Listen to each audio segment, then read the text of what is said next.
tiksim pie varas, iztīrīsim visu šos nodokļu maksātāju naudas tērēšanu. Tas ir bezcerīgi. Nice to see you.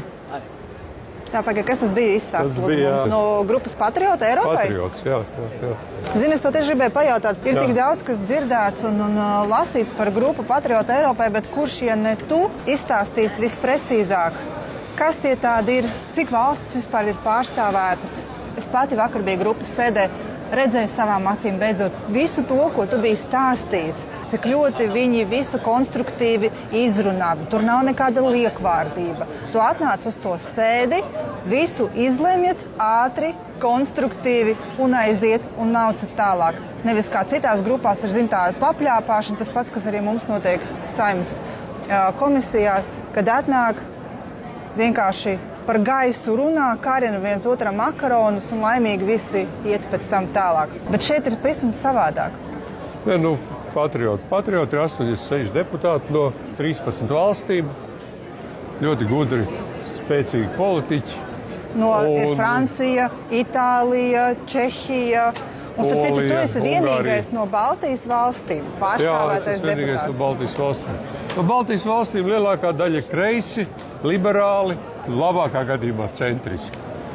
Bet labēji, varētu nosaukt labējus Zīli un Pozņaks un Kols, bet viņi arī sēž uz diviem krēsliem. Vienu brīdi dibens ir uz kreisā krēsla, vienu brīdi dibens uz labā krēsla. Jo viņi grib turēties kopā ar varu. Tautas partija manipulē. Tautas partija gan ar komunistiem, gan ar kreisajiem šādi tad vienojās, gan ar zaļajiem, gan ar liberāļiem. Un tad, kad galīgi nav kur sprukt, tad nāk pie mums. Un tad labējais balsojums ir tā, kā man ir balsojums par atmežošanas regulu, kur ir melns uz balta rakstīts. Staļķis ir balsojis par regulas ieviešanu. Vai latvieši to zina, droši vien kā nezina. Patrioti Eiropai taču ietekmē kaut kāds balsojums, pareizi? Protams, mēs, piemēram, atmežošanas regulu nebūtu mūsu, viņi nekad nebūtu pa gadu atlikt. Nekad. Tas ir reāls panākums. Nebūtu patrioti, atmežošanas regula būtu pieņemta. Tas ir Latvijai ļoti sāpīgi. Jo tā atmežošanas regula attiecās uz visām valstīm vienādi.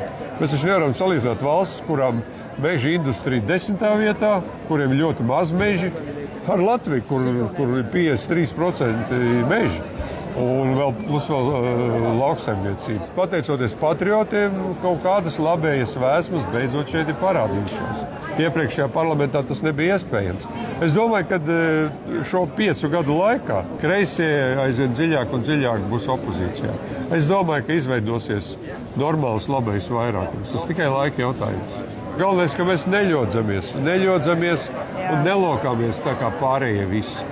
Kur grib āmats tur, tad nobalsot tā. Tad mums ir savu cieta līnija.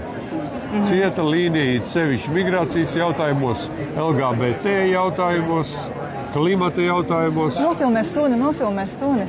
Tas ir... Bet Vīli, taču ar suņiem nedrīkst nākt parlamentā. Tas ir tā saucamais service dog. Ja tev ir dokumenti, kad tev vajadzīgs suns, kas tevi pavada, service dog, tad tev ielaiž, bet tā citādi ne. Kad manas kundzes sunītim gan arī ir tāds dokuments. Nākošais viņu ielāgstē, jo oficiāli Amerikā izdodas dokuments. Service dog, tā kā service suns.